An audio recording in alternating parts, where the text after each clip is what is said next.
Hello, everyone, and welcome to the Cinematic Schematic, the official podcast of the Cinematropolis.com, your home to thoughtful conversations on film.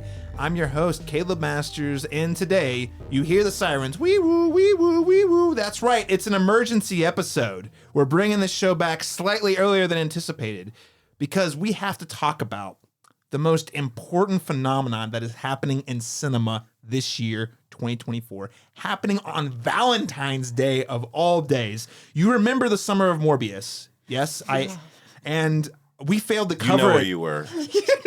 I actually do. That was when I had COVID the first time, and I was in a very COVID type fever dream while watching Morbius, and it was terrible, but also wonderful at the same time. We didn't talk about it on this show. We didn't cover Morbius, the Summer of Morbius. We missed. It was a miss. We didn't talk about the cinematic excellence. And we're sorry, viewers, listeners. We failed you. We failed you. But luckily, Amy Pascal came back around and she said, "Oh, people just they're dying from Morbius. They forget Spider-Who. They love Morbius. What about this Kraven the Hunter, biggest villain in all of comic book history?" And of course, how could we forget the character they've been clamoring for since before comic books were even written? They knew one day we would need a fortune teller adjacent superhero, Madam Web. I don't know about you guys for my entire life. When's the Madam Web movie coming? So today we're covering not the Summer of Morbius, the Winter of Web.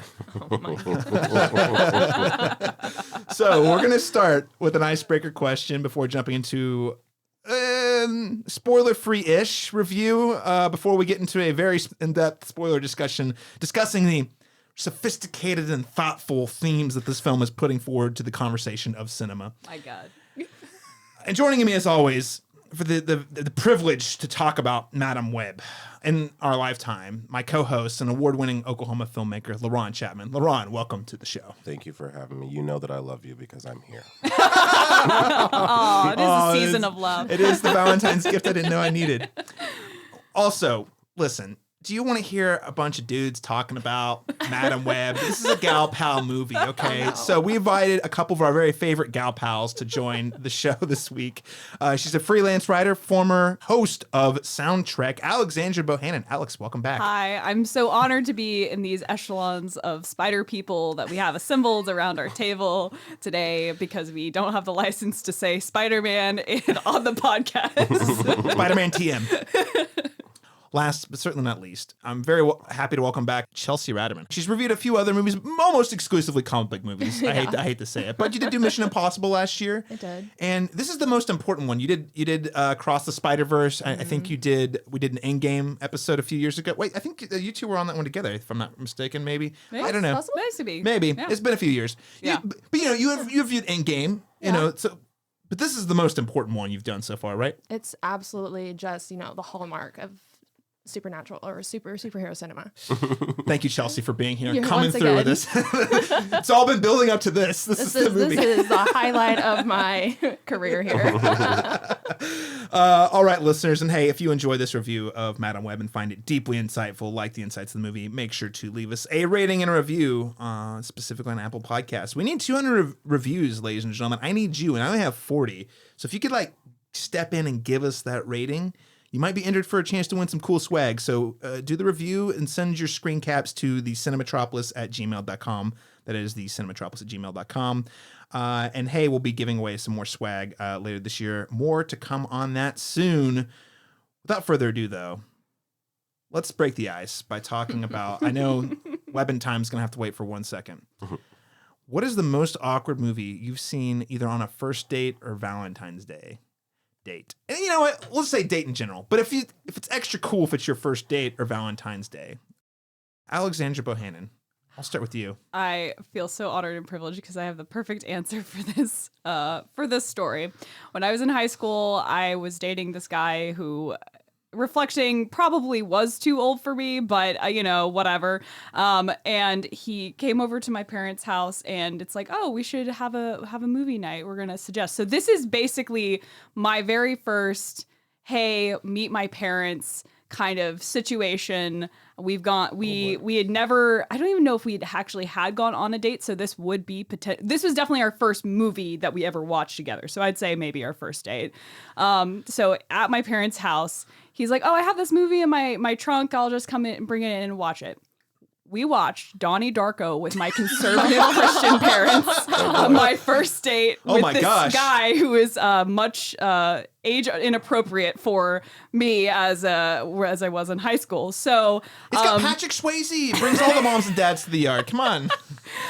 My parents, I had never seen Donnie Darko at that point. Only he had seen Donnie Darko, so I wasn't aware as to what was about to transpire and be able to warn people off. Or him off. And so we watched the film and it was exceptionally awkward the whole time. And then he left the house and my parents said, you can never see him again. And I didn't. So Corrupting the youth. Corrupting the youth. I always feel like sometimes parents overstep their boundaries, but in that scenario, I think that was a good call. Yeah, he led with Donnie Darko the first meeting. You might as well flip off your parents. Yeah, it's like, hi, my name's Steve. F you. Yeah, exactly. All right, Donnie Darko. That's a fantastic That's the pickup. bar. I love to hear that. Yep. Chelsea Ratterman, how about you? So I have had such a bad track record with movie dates that I no longer go on them until like wow. the third date. That's a good call. Because I have been taken to both Gran Torino and Jackass 3D. So, Jackass 3D, man. That's a choice. I because I'm a movie person, so I'm Yeah. like, Yes. I'm not gonna pick because I'm a snob. Okay, like we're gonna go watch something or Yeah. whatever. So I'm like, I'll let You guy pick, pick. let you decide I'll let the people pick. And I have regretted it every time. Hi, Chelsea. You're really great. And you want to do a movie? Okay, cool. Yes. We're gonna go see Jackass. So I'm going to tell you something about myself on our first date by picking the movie Jackass 3D. It tells you so much about who I am as a person. Maybe it actually is the litmus test you need to do for these people. It's the screener question. Vetting them very early. Yeah. I will in their defense, the one time I did pick a movie, I needed to go watch it for like Oscar season, so it was The Darkest Hour. He fell asleep. But Gary Oldman, like come I on. said, I don't go on movie dates anymore.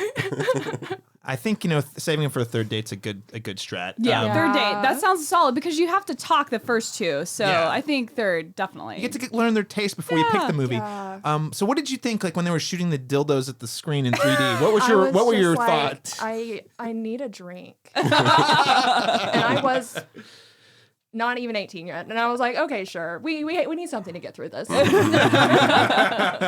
Oh, that's a fantastic pick. Both of those. Gran Torino, grumpy old. Okay. Yeah. LeBron Chapman, how about you? Well, I couldn't think of a really great first date. I could think of a really notable last date. I we were on the outs, and it was like a six-year relationship.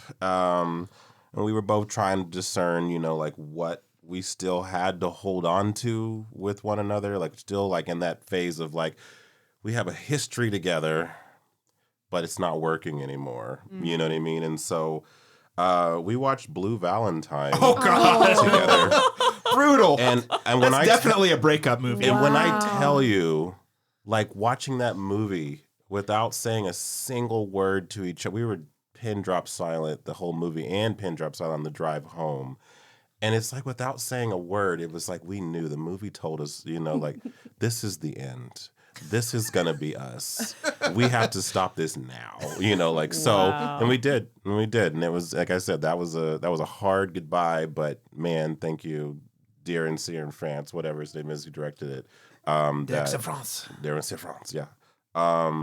And yeah, for helping me move forward into turning a new leaf into my new life. That's like we're gonna amicably break up, so let's just watch Blue Valentine. Yeah, I was like, the arguments are the same. I was like, oh my god, this is us. I was like, oh my god, this Am I was gonna us. lose my hair like Ryan This was us Gosling? arguing in the car before we came into the movie. Oh, God, like so it on a weird way it was cathartic though because I wasn't even somber about it. It just like answered the questions I needed. Yeah, so it's like, for well, sure.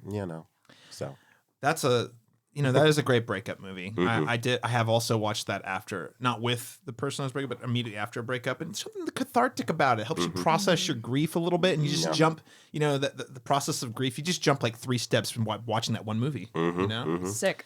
So mine's not Valentine's Day or first date, but it's one I will never forget because it's with my wife. Third date. And I know this because she recently found the ticket stub and it's brought the whole conversation up. So me and my wife Lauren we'd gone on a couple dates. We did, maybe it was the 4th date, third or 4th date, somewhere in the middle. We'd done a little casual museum plus drinks date. We did a dinner date. And at that point, we were like talking enough that we were like, oh, we want to spend time together. And then I just mentioned one day, because I'm doing the film critic thing. And, on Thursday nights, there's usually a new release that you want to see. And she's like, so what are you doing? And we were, full disclosure, we were working at the same company at the time. And so we would have like little water cooler chats and stuff. And it's like, so what are you doing tonight? And I was like, yeah, so I'm going to go to the movies. I've got this thing I'm going to be reviewing, or I need to watch for awards or something like that. And she's like, oh, what is it? And I was like, oh, in my head, I'm like, oh no. She asking because she wants to go. Okay. And I'm like, oh, all right. It's a movie. I don't, it's kind of weird. It's from none other than director Luca Guadagnino. We're talking, of course, about 2018's Suspiria. Oh boy. She's like, oh, what's the movie? And I was like, oh, it's really weird, and there's witches, and hey, it also happens to star Dakota Johnson, by the way. Fun stuff. And I was like, yeah, but I'm gonna go to this showtime right after, and she's like, oh, can I go? And I'm like, I can't say no because it's going well. You'd be rude at this point. I'd be rude, but also, oh my God, please don't break up with me. Yeah. So the whole time, from the moment we get to the theater, we see it at Tinseltown, and the whole time I'm sitting down and watching the trailer, the entire runtime, I'm like, oh God, is she gonna walk out? Is this it? Because we don't know each other well enough at that point to know exactly how far she's willing to go, right? And I'm sitting here. So when there's that bloody orgy witch explosion at the end of the movie, I was like, oh God. What is she thinking of me? Yeah. And we walk out and she's like, well, you were not wrong. That was definitely a weird movie. Yeah. Oh, I have a strange connection to you because I think you've probably been dating Lauren about almost as long as I've been, I'm not married too. That was one of the first movies I recommended Craig watch. Oh, wow. Was was that a test? I guess so. It's like, I guess it was the test for both of us, but yeah, I remember he sent me a screenshot of his face watching it. It was He sent me a screenshot of his face. like, what is this? I think he did wind up liking it, but he definitely was like, okay, so I see who you are. So you and I both got married. So see, actually, the key to success for is Luca Guadagnino and Dakota Johnson. Exactly. There we go. Bringing it home. Dakota Johnson. And also, I made up to Lauren. We saw First Man with Ryan Gosling at the first press screener. Okay. And she loves space, outer space stuff. So that was like, oh, don't worry. I think I'd already invited her to that one, so it was on the horizon. Palate cleanser. I mean, yes. But on the topic of Dakota Johnson, it's time for us to review the Madam Web. A week ago, I spent my life racing against time. I'm gonna help you out today, okay? Trying to save people who were running out of it. Jesse! Until one moment changed everything. Come on! Welcome back to the land that we're living. I don't understand what's happening. I've been having visions. I knew he was gonna die. I think I'm seeing the future. So according to IMDb, Madam Web, spelled with one B, is described as Cassandra Webb, spelled with two B's, is a very New York metropolis paramedic who begins to demonstrate signs of clairvoyance.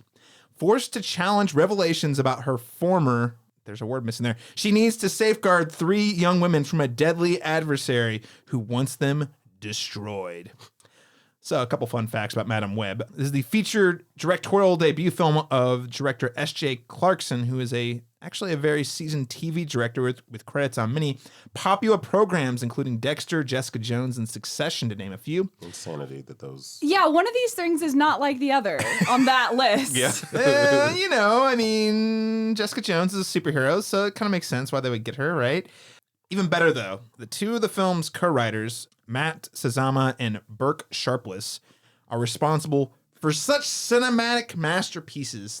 Explains the hype. They went to the best writers for the Winter of Web because they knew they couldn't fail.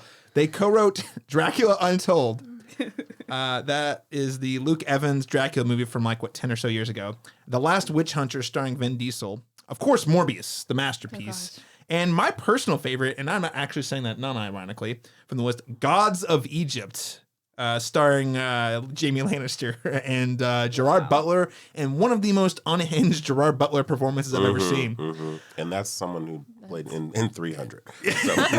And has been in all of the Something Has Fallen movies, and those are pretty nuts. And it's like they didn't learn anything from any of those movies, none of which did well, none of which were reviewed well. Let's get these people together because they make successful movies. They need a third man, or they just need to be y'all are not allowed to work together ever again. Without further ado, it's time for us to talk about our overall thoughts on Madame Web. LaRon Chapman, as the other male at the table, let's just get the male feelings out of the way first. Male feelings, what fragility. Because this is clearly, we're not the target demographic for this movie, obviously. No. Is there a target demographic? No, for there this movie? isn't. This is for no one. Warm This is- bodies in chairs paying money. I genuinely feel like in some ways, this to me is just, it's bad in ways that are inconceivable to me in terms of just on a fundamental level. I actually, when I saw the trailer for this, I had no interest in seeing it, but I expected it to be very middle of the road, sort of, just average, forgettable. But I think 2 minutes into this, I was like, oh boy, the first couple lines of dialogue are cringe. So I knew what we were in for at that point. I knew it was going to be a painful 2 hours, and it is 2 hours long. So it's I want to know the story behind it. I'm honestly convinced that that the studio wanted to see what is the bare minimum we can do and cash in on it. See, you say that, but there was clear reshoots / post-production ADR, which we'll get into later. But they didn't just do the bare minimum. They're like, oh, but we gotta fix it. It's bad, and we gotta fix air quote fix it.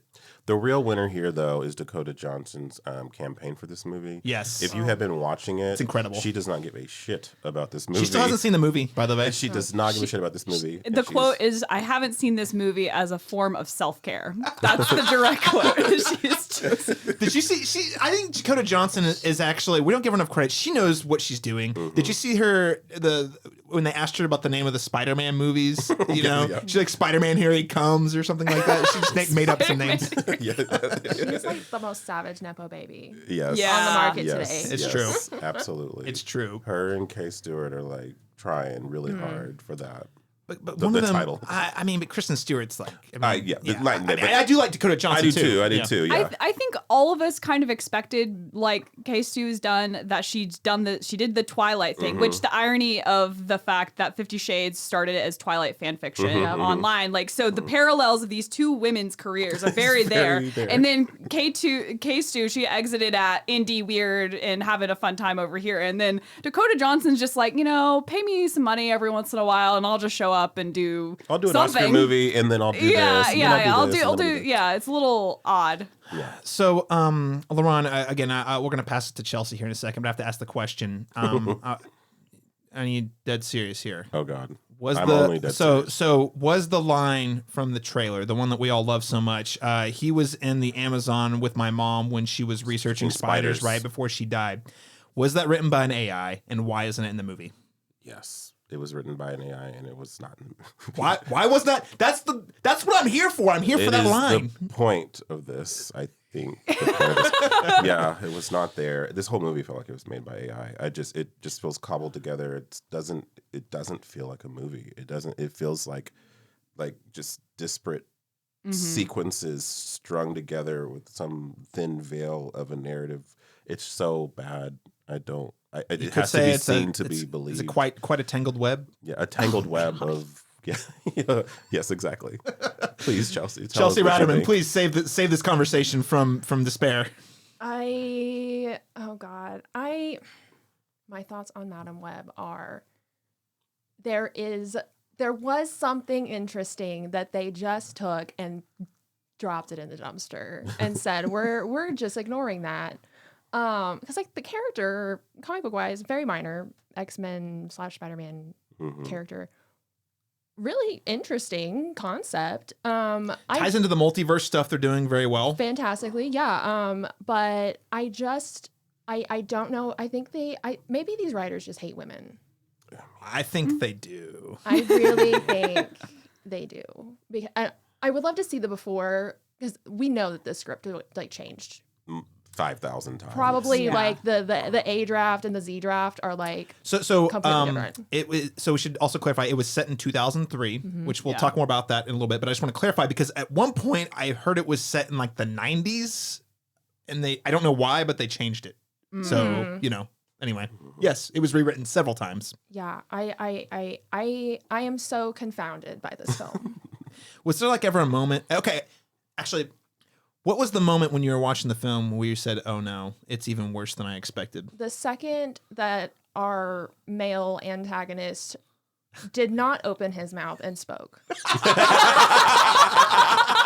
True story. In the first minute of the film. Yes.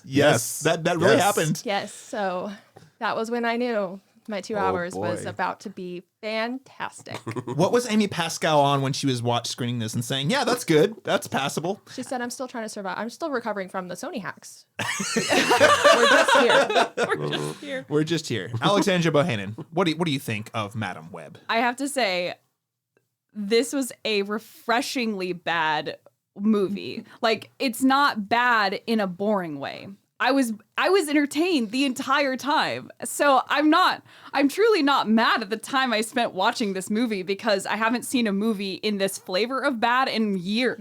Yeah. Because it's a different flavor of bad than just the B grade to C grade Marvel schlock. Like I would watch, this is insane. I would watch this movie again over watching the Marvels, which I haven't seen. Like that property does not appeal to me, but watching something this bad appeals to me, because it's like we need to see it with a group. Yeah, and maybe because I chose a friend that was into movies and who I knew we would whisper the entire time, and we had basically just like an MST3K experience, and that is the way. I had a great time. I wasn't mad about spending my 2 hours this way. Would you say this is destined to be a cult classic of people hate watching it in groups together? Yeah.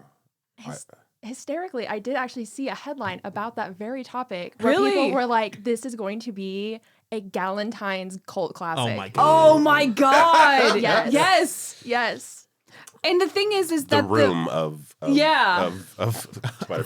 Valentine's movies. And it's interesting because as much as it comes out on Valentine's Day and we have these 4 heroines, like I feel like their gender is largely irrelevant throughout the entire film. All of this, everyone in this film could have been gender swapped except for pregnant Emma Roberts.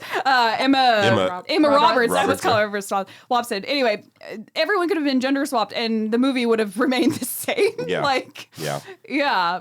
So, Alex, at what point did you realize this movie was as bad or worse than you expected, even though through the enjoyment? At what moment did you know, oh my God, I'm in for a treat? It's the text effects of the 1973, and just like, I was like, oh, this is just Daredevil 2003. Like, that's where we're at right now, and let's just fucking go.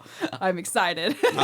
Better or worse than, for the table, better or worse than Daredevil 2003? Not the director's cut, the theatrical cut. Oh, because that does truly matter. It does make it a better movie.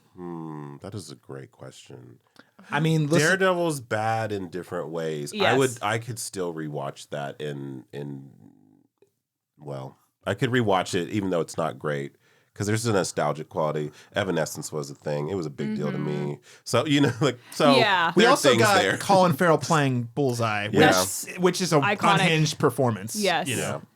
The villain. So if I had to pick, like, you have to watch one of these movies right now, which would you pick? I'd pick Daredevil 2003. I mean, just because I think this film could have been worse in a more fun way also if the villain had been stronger, like if, remotely. Yeah, like Had presence, motivations that make sense. had consistently spoke motivation at all. in ways that made sense, that you could hear, that weren't ADR, all of the things. He apparently was ahead of the curve. He's Spider-Man before there was a Spider-Man. Yeah. Somehow he knew. By this movie. Chelsea, better or worse than Daredevil 2003?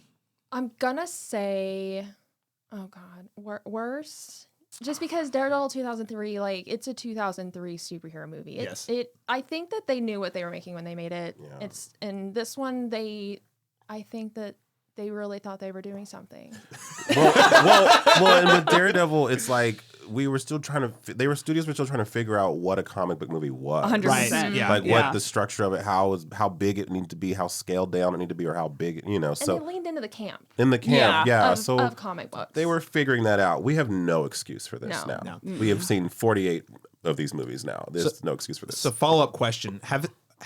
Who at this table has seen the Elektra movie? Yes. Yes. Have you seen the Elektra movie? No. Chelsea? No? Question mark? But Okay. it's been like 10 years. Yeah, if I had it was Better or worse than the Elektra movie? Oof. That one has Jennifer Garner. Yeah. And she is It's- great. she's in that Cutting role. those sandbags. Yeah, That's the she's scene I slicing those remember. sandbags. Yeah. So Okay, so we think this is actually definitively. the costumes are better as well. Would Yes. okay, so would we say that Madam Web is the worst comic book movie ever made? Very, if not yes, it is very close. It is in the top. It is in the bottom echelon. Like, Yeah. like I think we were talking about, the Summer of Morbius. At least Morbius had Matt Smith and the queer subtext going for it. Like Yeah. that was actually interesting. This movie doesn't even have that going Well, for it. and there's not any kind of hallmarks of the traditional.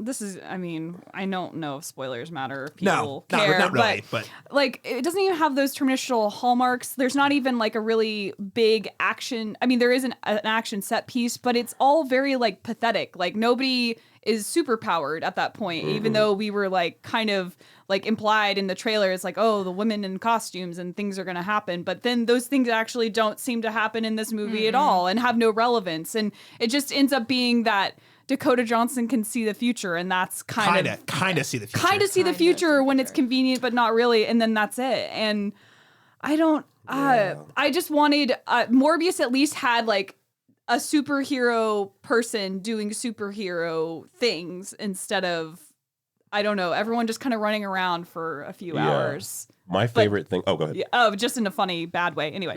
My favorite thing is the bookend, and with her in the motorized wheelchair. Okay. I have a list of questions I'm going to ask at the end in the air quote spoiler section. But seriously, we can ask it now since you brought it up. Why is she in a wheelchair? Why? Why is she in a wheelchair? Like, granted, the events of the film happened, and you can infer there was an injury. The blindness. No, the blindness. We get the blindness. Yeah. Right. The blindness makes it wheelchair. Again, it could. Events happen. I don't want to spoil anything until we get to that section. But like Okay, things tease happen. an X-Men for us. For Right. Yeah. But, I mean, it's like we've already throughout the course of the movie, we've already discussed that the thing that made her need assistance in that way in the comic books is not a thing in this movie. No, not at all. Not at all. No. She hardly resembles the character in the comic books whatsoever. Like, Right. almost. Yeah, she's blind and she is kind of clairvoyant. But Yeah. like that's it. But it's the line. It's the line at the end when she's, and I laughed. I audibly laughed out loud, and it was a relief because I was in such utter sadness for like an hour and 57 minutes. And so, but I got a good chuckle, like a genuine chuckle. And like the movie was trying to do that before, and I couldn't get on board with it. But I actually laughed when she says, "Bless you," and she's like, "What?" And then 5 seconds later, she's, "Achoo." Oh my gosh. I was like, that is where we are. Yeah. I saw that coming. So let's drill down on here some specific aspects Sure. before we get to spoilers. Okay, we have the villain of the movie. His name's Ezekiel Sims, and he's played by Tahar Rahim. And What has he done? This poor man. It is. I don't know, but he's probably not doing anything anytime soon. I guess he was Napoleon. Okay. Okay. That's about all I got. Okay. He's been some other stuff, but I haven't heard of these other ones. His firstly, we're just gonna talk about the ADR. very specific. So listeners who are not familiar with the term ADR, this is when they go through in post-production and they're trying to air quote fix the story. So a lot of times you'll dub if you don't get good audio, you'll dub the actor will re-record the line and they'll put it to match the lips. A lot of times what you see in ADR is oftentimes you'll see like the back of the character's head and they'll say something so you don't see their mouth move, right? This movie, they re-record lines that extremely clearly do not align with what his lips are saying. A bold at all. approach to ADR. Very bold. And like Chelsea said, it's like at the very beginning. Purpose. Yeah. And like Chelsea said, it's noticeable from the jump. The get. Yeah. And not only does it not match his lips, you know, it's like they're out in the jungle, but I can tell his lines were recorded like in a quiet sound studio. Like in no way matches the vibe of the scene whatsoever. The room tone. And they're not like mixed in. Yeah. No. Like there's the movie happening and then there is his dialogue track In a room. sitting on top of it. Yes. Yeah, the Yes. mix is horrible. There's no blend. Yes. Yeah. Like they didn't put any post-production. It's literally just like, oh, we got him to record this on his phone real fast. And we can Guys, make how is this movie in theaters? I don't know. And I also noticed the bulk of his scenes, not all of them, especially the jungle stuff, is especially bad. Yeah. But a lot of his scenes are in the dark, and he's like pacing around so that they can try to hide it a little bit. And he has bare feet. Why? For no reason. Yeah, he's in And bare feet. then when he's a spider, not a Spider-Man because they couldn't say Spider-Man, a spider person. He Wearing a very- He wears shoes. I don't understand. Anyway. I didn't notice that on the train when you see him walking. I'm like, wait, he's barefooted. Okay. So let's dive further though. Yes, we don't understand his wardrobe choices. His villain power is that he can poison people by touching them. Okay, that part I got that. Yeah. He apparently doesn't age, by the way. We don't clarify that Right. whatsoever. He's the same age in the 70s as he is in 2003. Yeah. Okay. I didn't even think about that because I was beyond at that point. Yeah. Like he did have more Gray, gray hair. but That was it's- it. Okay. Was it? Okay, maybe. It was There slightly was- graying, and then in his premonitions, he had really gray hair, Yes. Okay. implying true. time passed. Because inexplicably, he has premonitions of his death, which is what motivates him to want to kill the spider women before they become spider women, so they're teenagers. Okay, can you guys explain? I just want to open up the table. Can you guys explain this guy's motivations and like what he's about? Chelsea? There is a single line late in the movie where he was like, he stole the spider, so he's cursed. Oh. That is the motivation because he's I been missed cursed. it. So I guess these spider women are gonna come Oh, take whatever. wait. Wait. Cursed by the entire tribe of Spider-Men? Like what? 'Cause the mysticism aspect of whatever the spider is cursed him, and I guess that these three spider women are like karma. Karma. That he can see. Okay. He can It's see. the best I can come up Yes. with at this point because I did catch that line, and it's the only thing that's like stuck out to me when I was like, "Why is this man here? Yeah. He's been cursed." He says something in the opening, right? Like to We don't even know why he's To his trying to mom. steal the spider in the first place. yeah, he's automatically like, oh, this dude's creepy because he comes behind her and he's like, did you find it? Did you find it? You know, he's just super Yeah. like, you know, she's like, yeah. She's like, I did. Like, go away. Thank you away. for my umbrella. Yeah. You know, like, but I'm just wondering, like, he does say like an offline, like, kind of like, was it like, my family was dealt a really bad hand. I Yeah. really need, like, it's like, Yeah, it was like a money thing. Like he was going to leverage it for being Yeah. a criminal, but we don't ever get any. That's the thing that no backstory on this dude whatsoever. Yeah, this No. is a consistent thing in this movie. Is like we get told these things, but they're never supported and or acknowledged throughout the movie. So it's like there's just people doing things for a Doing- couple of hours. Yes. yeah. A lot of people doing things. And the editing. Oh, the edit Editing is so the bad. Oh, Related to the villain character though, and it ties into the editing. Yes. That dream sequence where they have where Dakota Johnson has a conversation with him in the dream sequence. Did that really happen? They treat it like it actually happened. Yeah, but they also did. it doesn't happen. It But it doesn't doesn't happen. yeah. like they never have a real conversation. Yeah. and it's all edited to shit. And I know they try to cover it up and making it's dreamy. It's Yeah. And everything you've seen in the trailer that you think is going to be like a scene or a moment is a vision that doesn't happen. So it's very like, you know what I Yeah. mean? So that's also really like, I mean, from just a very like underwhelming standpoint, just like these women don't suit up and do I cool know, things. God, that was the worst part. That's like imagined. Like so. What is your favorite thing about the editing, LeBron? Tell me more. God. Did the Academy miss out? They missed out. You know, I thought Bohemian Rhapsody was the worst edited movie to ever win editing, but no. This will never be nominated, but my God, like, yeah, this is What a travesty. It'll never be nominated. my goodness. It'll be nominated, but it'll be at a different award Razzie. show. The I think Razzies. this is going to sweep the Razzies this year. I just want to put it out there. I generally have avoided, Lauren, we talk about this and how we approach reviews, and generally we don't like to hate review movies. Sure. But in this case, this movie feels like We were trolled. Yes. So at this point, it's warranted. Yes. Like with the way they did Morbius, I felt like they were inviting us to do it. Because that's their only hope for this movie to get an audience is people think it's so bad it's good. So I just want to specify this. We're kicking a dog while it's down. It's a very expensive studio-produced film that has talented people working on it. So, no excuses. Yeah. Okay. So the villain is... Okay, last thing about Ezekiel Sims. I just think his name's goofy. Very last thing I have to say. I thought for a minute that the Spider-Man and the costume and him were going to be two different people. Like it was going to be... In fact, I even had a moment where I was like, oh, maybe the guy in the spider suit is actually there to help. And she, why is he sometimes in the spider suit and sometimes not? Probably cheaper to just put They him didn't in have the CGI. suit that day.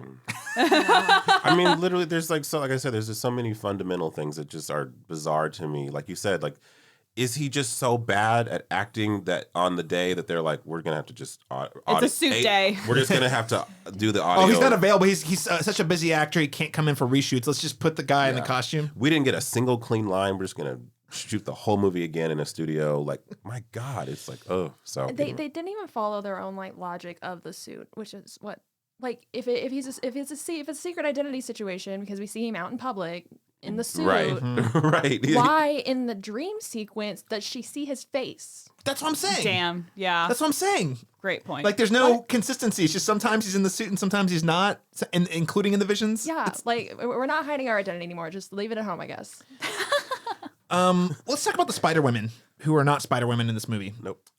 Which one are you most likely to be a gal pal with? I mean, Sydney Sweeney is a sweetheart in this movie. You know, I don't know. Alex, gal pal, any preference? I liked Anya, the mathlete character, even though she's wearing that math T-shirt, and you would it's like, okay, everyone has their moment. This is another thing that the stuff that they say doesn't impact the story at all. So people are talking about their skills, and it's like, okay, well, it seems like they're never going to suit up because that's a future vision and timeline, blah, blah, blah. But it's like, oh, we thought that these moments of Sydney Sweeney's character saying, oh, I know Taekwondo, maybe she's going to throw a punch at that guy. The only kind of payoff we get is the other, not Sydney Sweeney and not the Anya, the other woman, she got to skateboard down on that piece of metal. So we got payoff there, but that's the only thing we ever get. Only thing that Anya does is she calculates the contraction rate of Emma's pregnancy in the car. Hey, that's very useful. I don't know what you mean. And that's it. Her math didn't solve a problem on the way to the really decrepit fireworks factory, which is just... Oh, yeah, the flares. The flares. Oh, when I tell you to get down, and then the wall disappears and they through the brick wall. Yes. Chelsea, which one of these gals are you most likely to pal around with? Can we start calling them the Spice Girls? Because I feel like this Spice is Girls. I opt out. So I don't know enough about any of them to give you a definitive answer. Exactly. There is a thing that kind of reminds me of this is that you probably remember because you were a girl in, the 90s, 2000s, whatever. So you remember shows like Winx and Totally Spies and those type of where it's an intentionally multicultural cast of women that have no discernible characteristics except that they're wearing different clothes and they have different superpowers. Yes. It's definitely the kind of America's answer to kind of Japanese magical girl anime, except because in Japan they're all white, but over here we're diverse because we're trying to capture the market share of children toys, and That's the kind of thing. I never saw like the Winx live action show, or was it Witch? I can't remember. No, it was the Winx Club. Okay. Yeah, they did a Winx Club live action. Yeah, and I never watched that, but it's of that, where it's like, we just... Here's your stand-in representation. Yeah. Mhm. Yeah. Yep. So, LaRon, did you have a preference for your gal pal? Man, you know, no, I don't. I mean, I'd have to like Okay, wait, different. cobble one characteristic of each one to Yes. make a whole human. Let me being. rephrase the question for you. You're trapped for some reason. Dakota Johnson ditches you in the woods with these three girls for no reason whatsoever. Which one are you most likely to? Sydney Sweeney, just because I'm obsessed with her from Euphoria. But that's all I can. She drives to New Jersey to do that. Aaron and I were trying to figure out, where are they? Are they in Central Park? No idea. And and she started a bonfire. Where could they go that she started a bonfire? But then she walks to a diner. Yeah. They drove all the way to New Jersey, and she dropped them off there. Do you guys remember how Dakota Johnson just hopped on a plane and flew down to the Amazon or whatever? Yeah, just she like was that? down there a week, You and know? everything was cool back home, I guess. Even though they're looking for her, and the girls actively somehow... The newspaper got printed in like 4 hours. Did y'all notice that? Yes, I did. Yes, Yeah. I did. What? Yeah. In what world? Okay. How are we also, going on a plane? It was hilarious. The guy in the diner. I don't know if you guys caught this. The guy in the diner he just said, yeah, 3 girls kidnapped. Like, you don't even have like a visual. He's like, oh, 3 girls kidnapped. I just saw 3 girls walk into this diner. All right, cops, I think I found them. I was like, what? How do you know these are the girls? The girls travel in groups just like men. There's 3 women. They walk in this diner. They don't appear to have a captor, which that would be the definition of kidnapping. Yes. She's also a terrible paramedic, and there's like, my God, it's like ambulance came to mind. I was like, I see the artistry of ambulance now, Caleb. I do. The Michael Bay ambulance movie. Jake Gyllenhaal giving an Claire. Oscar-worthy performance in a Michael Bay movie. It's incredible. I understand it Masterpiece. now. I see now what I didn't see before by watching this. You're like, you know what a bad ambulance movie would be? Hey, LaRon, that made me think about the time they had the bonding sequence where she taught them how to do CPR. Oh my God. Hands interlocked. Push. You know. Oh my God. Don't stop. It's got to be the same rhythm. And this is a funny thing about CPR is that usually in CPR trainings, they will teach you a song that, because you have to keep rhythm. Rhythm is part of the deal of doing CPR well. And because they can't actually get the rights to any song that they would perform CPR to, it's just like, well, you're going to figure out this rhythm on your own. And if you don't, they're going to snuff it. Like, How many girls are going to watch this and start doing this to real people and be like, Incorrectly. why isn't it working? Dakota Johnson and Madam Web my said it saves goodness. lives. No. And then the emotional beats, because it's really strange. Like, there's early on, like Mike Epps, the comedian, is in this movie for 5 seconds, and he dies. Sorry, spoiler alert. It doesn't matter. He's not a character. But the thing is that he dies, and there's this moment where, like, she's like sees the future, and like he's gonna get hit by something. She's like, "Let me drive," because I guess she's gonna kill herself for him. Yeah. But like, I don't understand. It's like, and then like he dies, and then like, she's genuinely going for emotion here, and she was like, "Make him come back, make him." I was like, "This is not earned. I don't even know who this dude is." I know who he is in life. Yeah, but he I don't literally know. just shows up for like 2 seconds. I was Yeah. like, why do I care about this? Why are we going for the performance in this moment? This movie's been on for 5 minutes, so even I don't even know who you are yet. It's like, so I have more questions, and we'll get to spoilers. And before we do that, we should probably give our letter grades for Madam Web, and also some alternate media recommendations here. I know, LaRon, you're like, is it an A or an A plus? I'm oscillating between 2 grades right now. All right, Chelsea Ratterman, what letter grade do you give Madam Web? I think that this might receive like the 3rd F I've ever given my entire life. Yeah. Which is just, I really hate to give that because I'm like, there's crew and everything. They put in some effort. It deserves a D+. But the fact they even delivered a movie as bad as it was delivered, but they delivered a movie, you want to say, well, at least you did that. So right. It's just, it's a crime. It's a crime. It is the 3rd F of my entire career, right there with R.I.P.D. and The Mummy. Wow. Ooh, wait, the Tom Cruise that's Mummy? a The Tom good- Cruise one, right? that's a Okay, good okay, tri- hold on. The 90s I was one. like, hold on. Oh, a good trifecta of R.I.P.D. is something else. I think we saw that one at the We same press did. screener. We Oh did. my god, what the hell for that Yeah. movie? Alexandra Bohannon. I'm gonna give this an F plus. The plus is for the experience. Plus is for my amazing experience. Definitely would recommend you see this with your friends. This is the best, like a guaranteed great bad movie night if you're gonna have one. And I think that what's so shocking is because you expect these. Because I don't know about you guys, I had on my my screening, I had trailers for Twisters, Blumhouse's new whatever that is, and then the Tarot movie. Yeah, and Let's go Tarot. you know, like that. Those are movies that you expect. Like I love everyone that worked on Twisters here. You know, Let's Go crew. But those are movies that you're expecting. You're not thinking a studio like this is going to put out something this actually incompetent at times, which is the surprising and shocking part of it. It's just a very special movie. It's especially bad. Especially It's bad. like they accidentally released the working cut from Yeah, like a year almost. ago. Yeah. And And it then feels like that. And they were too lazy to They're send like, the new one. They're like, we you know can't what? fix Just run it. this. It's not going to make that much of a difference. I don't Dump have, it on Valentine's Day. Yeah. Really piss them off. So LeBron Chapman, that leaves you. I've also very seldom. I had to go on Letterboxd to even see like what have I given an F to, and it's a small list of like 1, 2, 3, 4, 5, 6, 7, 8, 9 movies. Oh, it's my number 10. And some of the ones in the running here are the Human Centipede 2. oh no! Cats. I love you, Craig. I love you, Craig. This is the Cats of superhero This movies. it Oh is. yes, that. Monkey Bone. I'm sorry for people who like that one. It's one that I just cringe-inducing. The Box. Remember that? With, yeah. Cameron Diaz movie and Oh, yeah. James Marsden. I liked it at the time. I saw it one approximately 0.8 times. 0.8 times. Yeah. So fell very, asleep. very in the lead. Yes, this movie gets an F for me because it's not a movie. It's really not a film. It's like you said, it's incompetent in ways I can't conceive in my It's brain. embarrassing. Yeah. Embarrassingly bad. But I do say it has to be seen to be believed. Yeah. You know, so. I'm also going to go F plus, and the 1 plus is I do actually think Dakota Johnson, for what it's worth, she's doing something here that I don't blame her for the movie. Yeah.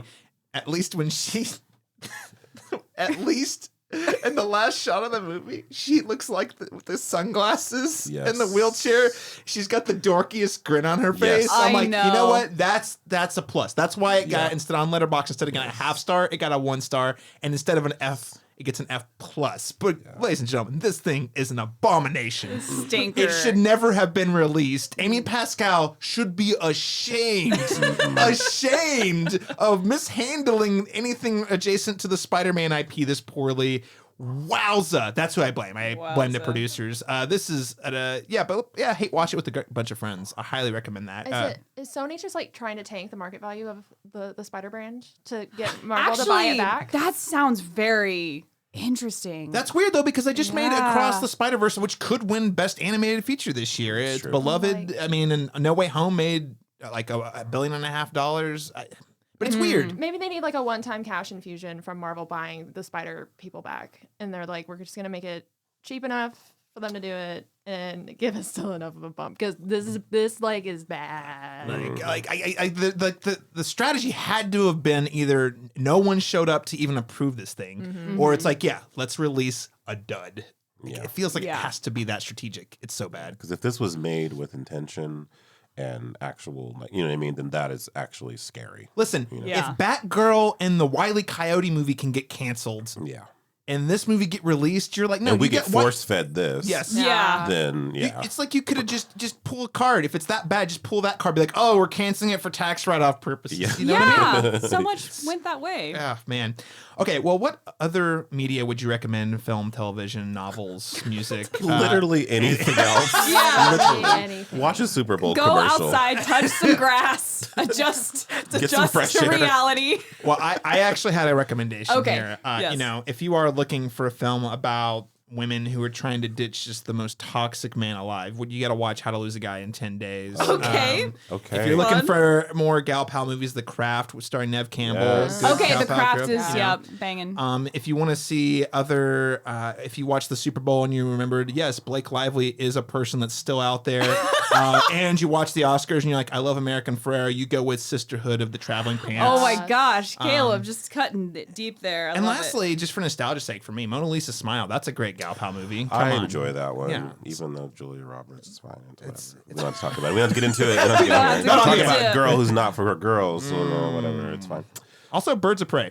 That was Yeah, yeah. actually Okay, I would say Birds of Prey. that was actually a very good comic book movie Yes. about Yeah. gal pals that Yes. unfortunately the pandemic kind of stole all the wind out of that one, and we're never going to get a follow-up. So any other recommendations, guys? Super Bowl commercials? I'm gonna go with Bridesmaids. I'm gonna go with the Oh. Jane Austen book club. I'm Nice. gonna go with any God, Clueless, goodness, anything. Fault in Our Stars. I'm just listing movies. Anything is better than this movie. Yeah.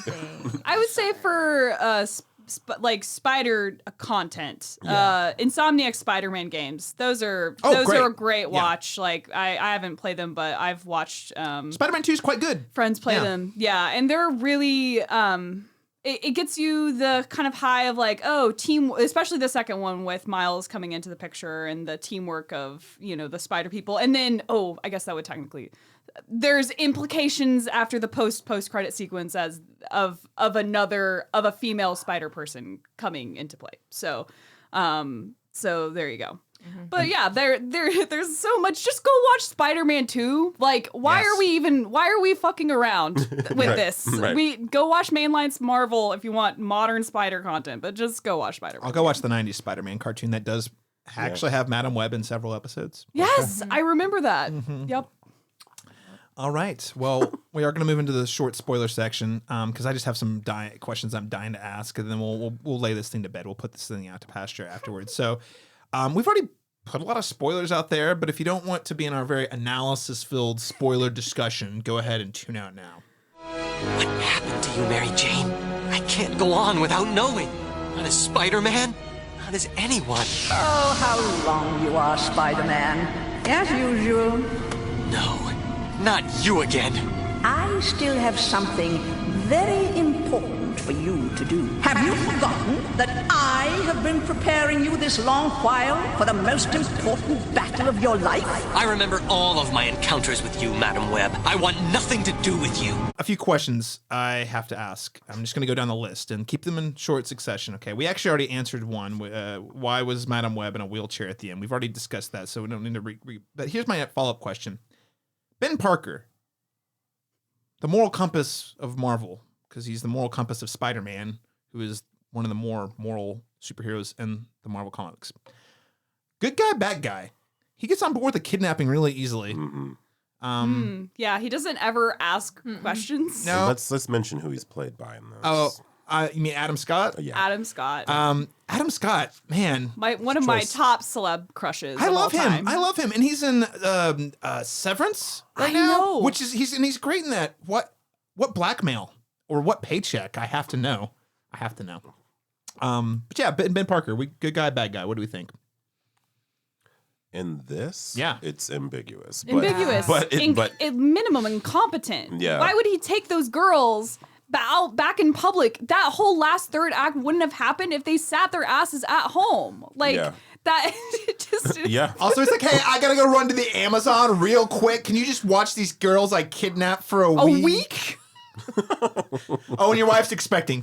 No big deal. No big deal. Oh, I think that's like a relative. I don't think that's his. Oh, that's his sister-in-law. Yeah. Yeah. Because her husband is out of town. Everyone's out of town. Literally it is a major point of discussion that everybody is out of town. Yeah. So this leads me to my next question. Her baby, Peter Parker.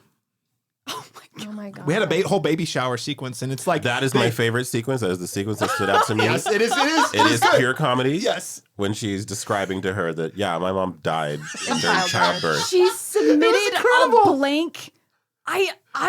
Okay, everyone makes fun of me for loving cringe content like Curb Your Enthusiasm, The Office, The Rehearsal. I love cringe comedy. That one had me out of my skin because of how so uncomfortable it was, and the fact that someone could be doing that. I can imagine Larry David doing that, which is bad. That's not what you want your heroine to be, is Larry David. Yes. Oh, God. it was so funny. And again, Dakota Johnson just She sold that committing. moment. Yes, She did. committed. Okay, 2003. How does this setting add to the movie? Oh. Yeah. I don't really think it matters Oh, where this no. took place, what time frame it took place. There's no like deep political undertones that it's commenting on or what have you. It just makes this feel even more dated and warmed over and unnecessary. So the time didn't stand out to me at all. Oh, okay, and so you mentioned earlier it was like set in the 90s. So maybe was this later on revised to be set to the now? And then they were like, just kidding, this is terrible. So we're going to make it in a time period it can never connect to. Yeah. Like, is the time that irrelevant? Yeah, because my thing is that it's an interesting foray into being, I hate saying, oh gosh, because it's 20 years ago, plus it's like, oh, period piece. I hate that. But it's by convenience, because they're like, okay, Period how piece, the can fashion does not in any way match the fashion. It Yeah. is slightly, it's almost there, but it's almost like they are looking at the lens of what the girlies are wearing now, because they're interpreting this period. It's more of looking back through modern eyes at it, because Sydney Celine's glasses are completely wrong Yeah. for this time period. And I also think it's really interesting considering this is 2 years post 9/11. She was a first responder probably during 9/11, and this is never acknowledged, discussed, mentioned. That's true. And That's the a great fact call-out. it's set in New York, so much of like a lot of Spider-Man content where Spider-Man isn't with the main Marvel squad is like New York as a character. Huge part. This Yeah. is not. This could be set in Detroit. Like this could be set anywhere. Yeah. And it's just so weird They don't that even use the space. Yeah. no, it's never really yellow cabs, but they drive out to New Jersey and dump them at a diner. Like, Also, do you notice how she keeps the same yellow cab throughout the entire thing, know, even had after to she park comes that back? at the airport. Even at the end of the movie, she's still driving it around. Jeez. I also the one inkling of a smidgen of a sprinkle of a time period setting was they referenced that Sims has to steal the NSA Yes. technology, Yes. which is them alluding to the Bush era politics of surveillance. Yes. But they really don't like that's the only connection. Like they don't even Right. like talk about that really. It's just like I Yeah. have to have this technology that I can only get through the secret government agency known as the NSA. And that technology is not 2003 vibes. Oh no. Like No.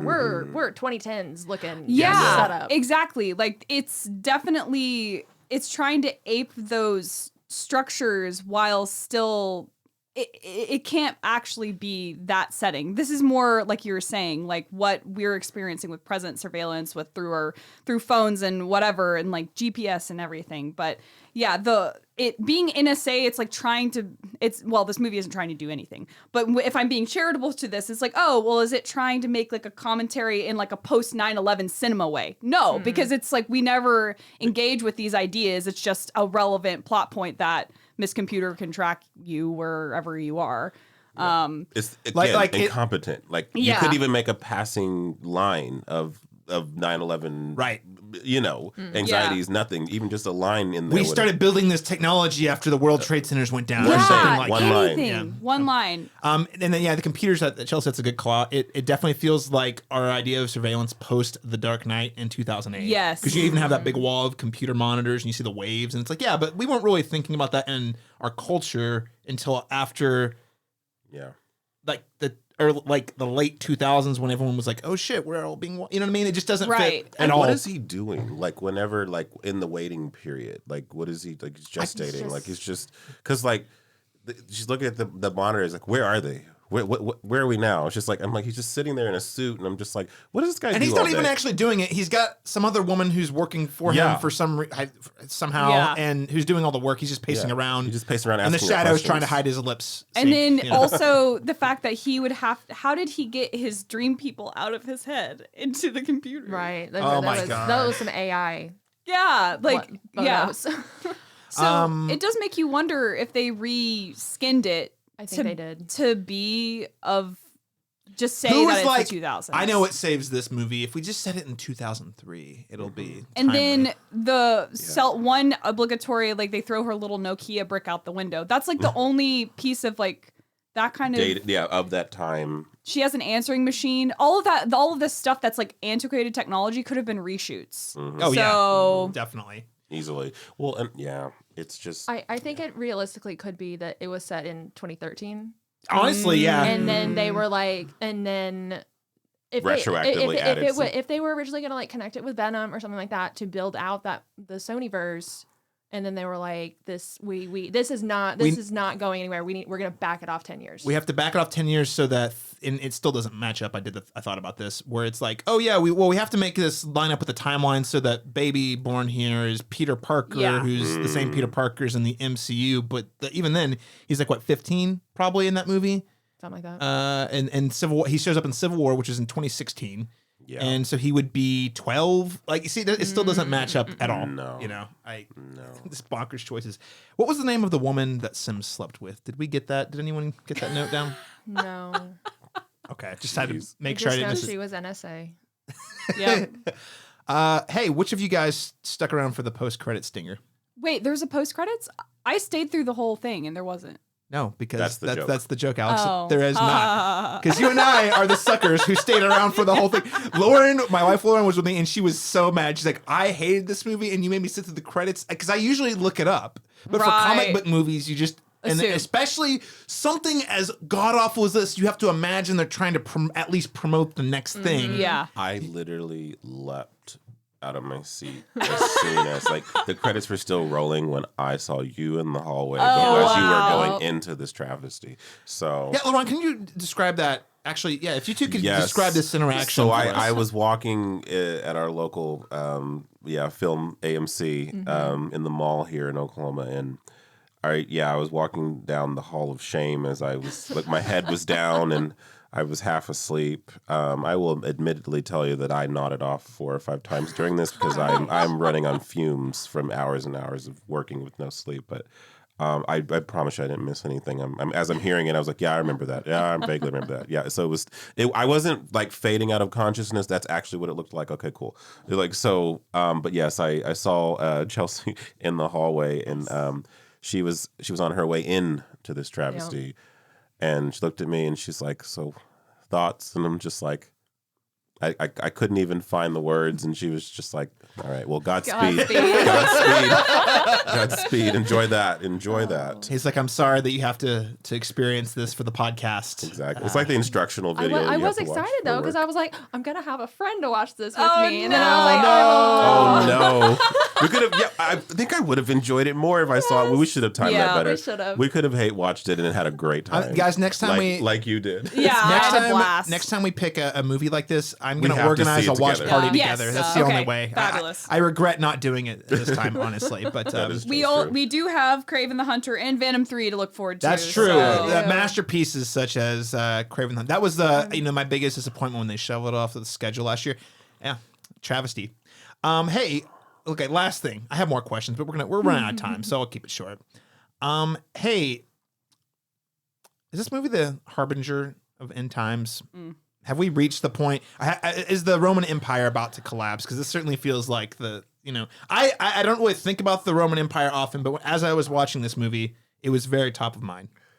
I feel like it is definitely an indication, or at least a premonition of like how bad it can get. You know what I mean? Like, especially if we go and start devolving into a world where AI starts to take over creative content and storytelling and things like that. Like, admittedly, this clearly wasn't. I mean, I hope. I don't know. I think AI was probably used somewhere in the production. Capacity, yeah. Possibly. Yeah. And if so, then this is what that looks like, and this is how soulless this material will be for us.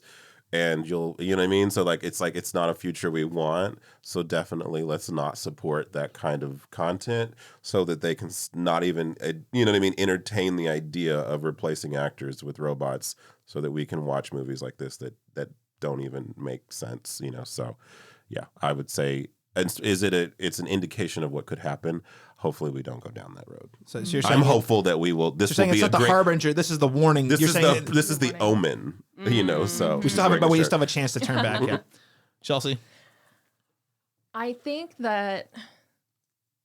How do I want to say this? I think that this is hopefully the end of the studios realizing that if it's a superhero, we will come and watch it. Yeah, So, 100%. and I really, really hope that it is the end of the Sonyverse. And Marvel just, I mean, there is nobody at Sony shepherding the Sonyverse like we have at Marvel. Amy Pascal, but creatively, she doesn't care. She just likes money. Right. And then the only time you have Kevin involved is if it's Spider-Man, and I'm pretty sure that deal is done. They have technically, yes, they own. From what I understand, is Marvel is owed one more appearance by one appearance by Spider-Man in the movies. Yeah. So I'm hoping. I think I have high hopes for the Fantastic Four casting we just had. Yes. Who? It's good. Oh, it's really good. It's really good. I'm pretty spotty on Pedro Pascal as Mr. Fantastic, but the others are very good. Vanessa Kirby is Sue Storm. Really Okay. exciting. Yeah. Okay. The guy from Stranger Things, the latest season, who played Eddie. Okay. Oh, Joseph Quinn. Joseph Quinn. Quinn. Yeah, Yeah. that's it. Is playing Johnny Storm, and then the That's thing is great. played by Ebon Moss from The Bear. Oh, Yeah. okay. Not the kind of the fuck cool. up on the bear, basically, Yeah. which it's very fitting for the thing. Diverse cast. So I'm hoping Fantastic Four and X-Men will. The save X-Men will us. save us. I know Caleb's. I'm so believes. So excited, Guys, okay, last week we got a Deadpool 3 trailer. It looks great. It's everything I've been wanting all this multiverse nonsense to be, which is just poking fun and bringing all the cameos in. It looks like it's doing that. And then we got a trailer for X-Men 97, the animated series, and I'm just like, guys, I want the X-Men content. Let's go. I'm tired of superheroes, but I am never tired of the X-Men. As we've always said, Blade, Yes, X-Men. Yeah. These are exceptions to the rule Very always exceptions. for me.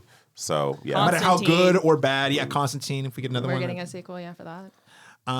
Okay. Last question: is there anything at all this movie could do a sequel? Because they definitely set up a sequel at the end. There's like a line about you never know what the future will hold. And we never confirmed that what's his nuts actually died. Like That's Ezekiel true. Sims. He died like, off scene. Yeah. And if he's really as spidery as his little venom keeps him alive forever. What could you they know? possibly do though? Is my question. What is there anything they could do in the sequel to be like, you know what? Didn't do anything here, so there's nothing to. So the world is their oyster. The only thing that is set up is that these girls will get powers that Yeah. they did not get within the course of the film. They can make the movie that the trailer sold. That's So- correct. It's They an did not- origin story within an origin story. No one actually has superpowers in this movie except for the bad guy, and his Well, only. in Madam Web, but Madam that's Web. but not in like the way that you want superpowers to be displayed. This is a superhero movie without the stuff that superhero movies bring to the table. Yeah. I will say, I did really like the piece we got at the end with her using her powers. Oh, yeah, and I'm yeah. like, this would be so cool, and you've just trashed it. Yeah. So maybe there is hope if they were to make a second one, if they use the powers and the girls who were teased to get spider powers actually do get spider powers. Are you talking about when she When she's in, Yeah. it's like use the web to be in multiple Use the- places at once. Yeah. Yeah. That is. I guess you're right. That is cool. They didn't do anything with that except That tell one us, except scene. tease us and say we're never doing it again. Yeah. Maybe she'll be a minor. Maybe Dakota Johnson will need a paycheck and come back as a supporting character. Yeah. Well, Or maybe they'll kill her in Deadpool 3. Maybe that'll be a surprise Oh, cameo. that'd be fun. That'd be great. Because her powers go to one of the other girls at one point in the comics, doesn't it? I actually know shockingly little about Madam Web. The only reason I know is because I skimmed her Wikipedia page walking into the movie. I know how she relates directly to Peter Parker sometimes, but that's about it. I know there's multiverse shenanigans. I think her powers go to Sydney Sweeney's character in the okay. comics at some juncture, but then they revert back later on. Yeah. I could imagine what if she, like, again, cameo, shoot, I can't remember who played the most recent Daredevil. We've already talked about, but the Netflix Charlie- guy. And he Charlie showed up in, Cox. That's it, he yeah. showed up in one of the Spider-Men's. Yeah. No Way Home. Yeah. So that could be potential, but But what if we just didn't do that? what if not? What if we just not? didn't? Okay. Just Bring it out to the pasture and just, Send it out. you know, Madam Web, pretend we didn't. Just scrub our conscience. out. feminist icon for a generation, gal pal icon. Yes. Is there anything else we want to add about Madam Web before we wrap up the conversation? I am satisfied that we didn't get, at least we've gotten a lot of that that annoying like corporate feminism in a lot of the Marvel films. That did not happen in this film because everyone just felt like a neutral entity. Like nobody really leaned into anything because the movie didn't mean anything. There's no There were no human beings. no in human this. beings. So I'm grateful that wasn't leaned into, and it was kind of refreshing in a way, but it was just a lot of choices were made. Or not choices. Yeah. Yeah. The fact that A lot of choices weren't Britney made. Spears is toxic was a plot point in this film. Oh, that's why they said it in 2003, because we needed to get toxic. You know what? They did their research. I take it back. F plus. Someone somewhere. This F is gonna plus. be a big hit someday. Ho They were oh gods, who was it? The Toxic. They did it on, oh no, it wasn't. I was gonna say it was the Tom Holland episode, but no, it wasn't. It was the Clark Gregg episode of lip sync battle. Hey, so while we're talking about Spider-Man, and anyway, this has nothing to do with anything. Did you guys read that report that Tom Hollander got Tom Holland's paycheck by accident one time? And he's like, holy shit, this kid gets paid so much money. Oh my god. wow. Yeah.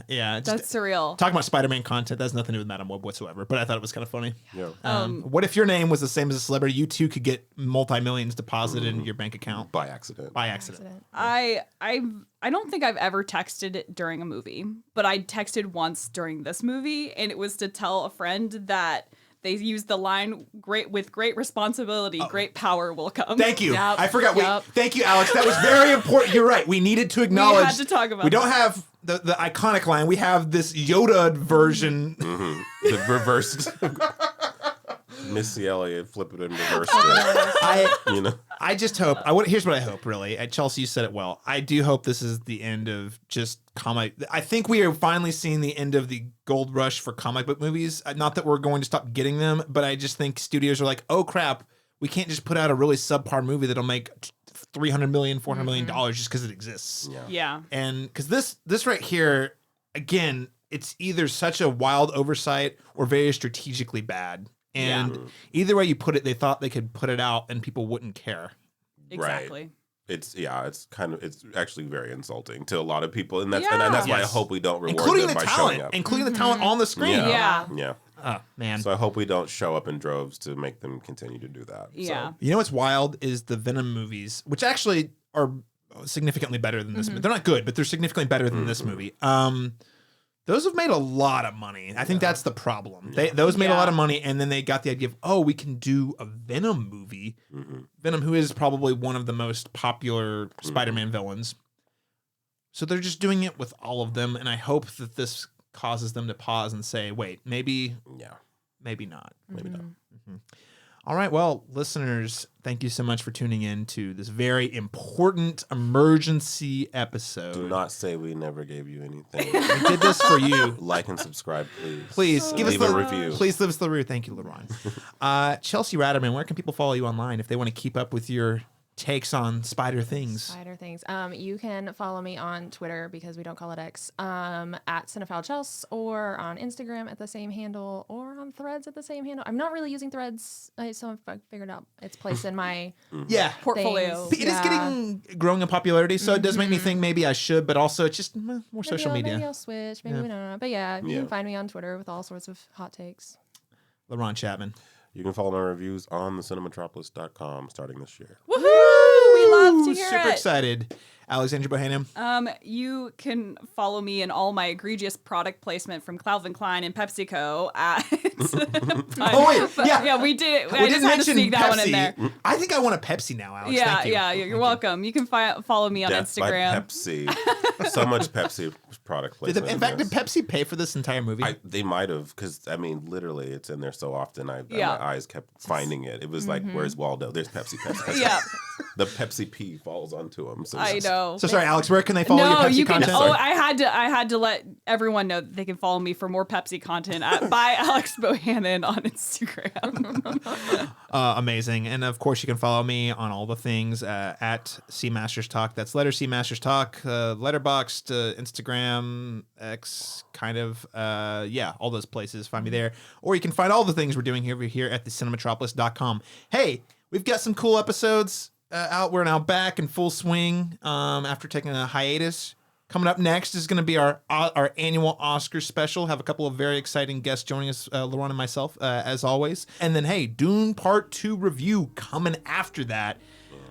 We're finally here. We went through all of this so we could get there. That's Yeah. the sweet We release. had to- That's the sweet release. That's it. We have to go see the Madam Web so that we can earn the Dune Part 2s. Let's see.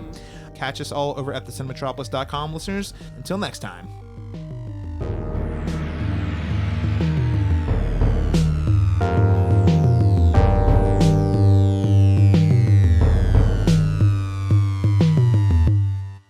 Right. Webbin time.